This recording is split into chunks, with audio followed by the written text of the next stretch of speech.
President Bush, former President Bush, 43, was speaking on behalf of Judge Kavanaugh, recommending him strongly to GOP senators, pretty much any and all he could get to on the phone. The former Assistant Secretary of State under Bush 43, Robert Charles, with me now.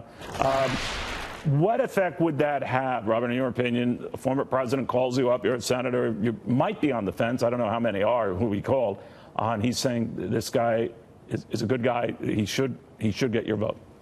I think it reinforces the credibility of the nominee, and I think that's a good thing. You know, I think the average American, Neil, is sickened by this. I think it's sort of a national nightmare that they're living through, and I'll just point out three tactical points. First, you know, Dr. Ford in many ways was betrayed by someone on the Democratic side because there was a violation of her privacy and her request for anonymity without fingerprints. It's a typical Washington trick, and it has to have come out of either Dianne Feinstein's office or Congresswoman Eshu's office. So that's an issue by itself. The second is a criminal referral. I mean, I ran a committee for 5 years. A criminal referral, if any one of your viewers was a United States senator, they could take a piece of their stationery out or go to the committee of which they're a part and use that stationery and request a criminal referral based on data that they have. And that could have been done in June. Here we are all the way toward the end of the process, and it's all come out by surprise. The third thing is, I'll just note that this is not a situation, strategically, what you're witnessing is the politicization of a process that was typically not so political. And what that means is you're damaging the Supreme Court. You're turning this into a political circus. You're suggesting that decisions that will be reached by the court are somehow political. And that's not what we've ever done before. This is a process that really is supposed to follow a set of rules. And the notion of people walking out of a committee hearing because they disagree with a nominee, I think it sickens the average American. This is not living up to the rule of law.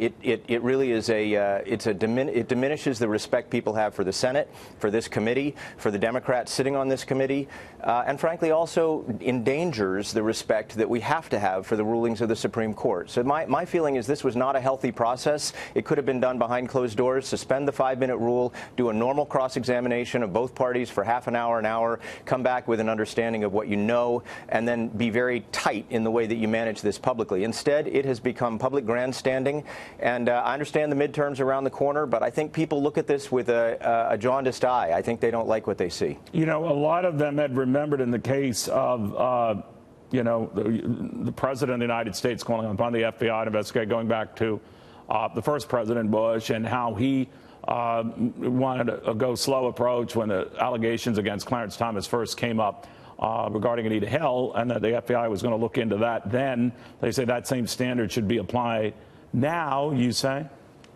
Well, you know, here's the thing. The average American trusts this process, or they have reason to. It's a constitutional process. And if you have any doubt about what should happen here, just take a quick glance at the Sixth Amendment. The Sixth Amendment to the Constitution is dedicated to the idea that you protect the accused, even in a criminal environment.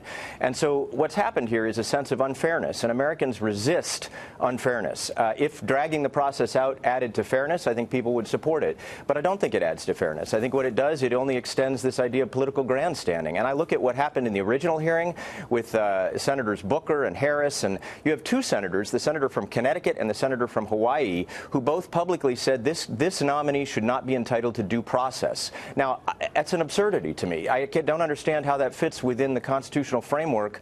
I think they should go back and review the Fourth, Fifth, and Sixth Amendments, maybe also the First Amendment, and understand what this is really about. They are duty-bound to give advice and consent. They are not duty-bound, as the nominee beautifully said the other day, to do a search and destroy mission. And I will just say a hat tip to Lindsey Graham. His soliloquy was absolutely perfect. You know, by the way, and my staff is going to kill me on this, he also said if the Republicans give the majority, and he is the chairman of that committee, I guess he's next in line if Chuck Grassley wants to sit down running that committee. Yeah. Things will be different. I'm paraphrasing here, but what did he mean by that? I think what he meant is there will be a return to fairness in the seat. I don't fault anyone on the Republican side for what they've said and done, but I think what Graham is saying is he voted for Sotomayor, he voted for Kagan, who was not even a judge and got to the Supreme Court. And what he's saying is a president has a prerogative. President Obama had the prerogative, and President Trump has the prerogative to pick a nominee. They have picked an absolutely stellar nominee.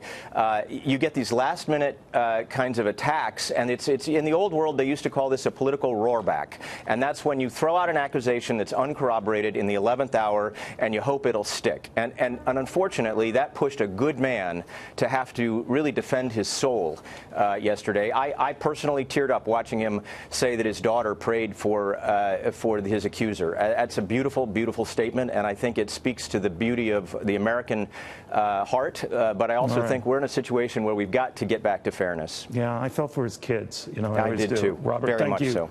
very, very much. Robert Charles.